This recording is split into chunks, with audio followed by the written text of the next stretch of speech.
ular raksasa sebesar pohon kelapa. Jadi ceritanya, ada seorang pria yang berjalan sendirian di dalam lorong yang gelap dengan sumber penerangan obor di tangannya. Saat ia berjalan, sosok ular raksasa muncul di depannya dan menghadang pria itu. Pria ini pun terdiam melihat ular raksasa yang begitu besar. Sambil menahan rasa takut akan dilahap ular, ia secara perlahan-lahan mengeluarkan sesuatu yang ada di dalam tasnya.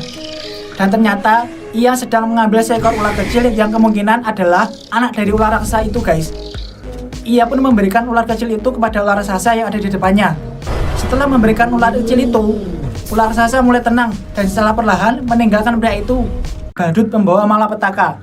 Jadi ceritanya, ada seorang wanita yang baru memasuki kamar. Saat ia berendam di bak mandi, ia mendapati sebuah balon hitam dan balon itu meledak. Karena mendengar suara aneh, ia keluar dari kamar mandi dan mencoba mencari tahu suara apakah itu. Lalu tiba-tiba muncul sosok badut yang menyeramkan di luar ruangan. Karena pintu kamar yang masih terbuka dan ia segera menutup pintu. Sedangkan tutup jendela pun juga terbuka. Ia pun ketakutan lalu mencoba untuk menghubungi temannya. Akan tetapi dalam telepon itu justru muncul suara dari badut yang sedang tertawa. Saat berbalik badan, tiba-tiba jendela terbuka lagi, guys. Lalu hal yang mengerikan pun terjadi. Badut itu pun tiba-tiba sudah berada dalam ruangan sambil tertawa dengan suara yang mengerikan.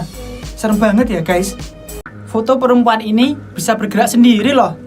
Jadi ceritanya, ada seorang wanita yang sedang berada di dalam rumah sendirian. Ia mendengar ada suara jatuh dari lorong ruangan. Karena penasaran, ia pun mengecek suara itu. Setelah dicek, ternyata terdapat vas bunga yang jatuh di lantai, guys. Ia pun segera mendatangi vas itu dan membersihkannya.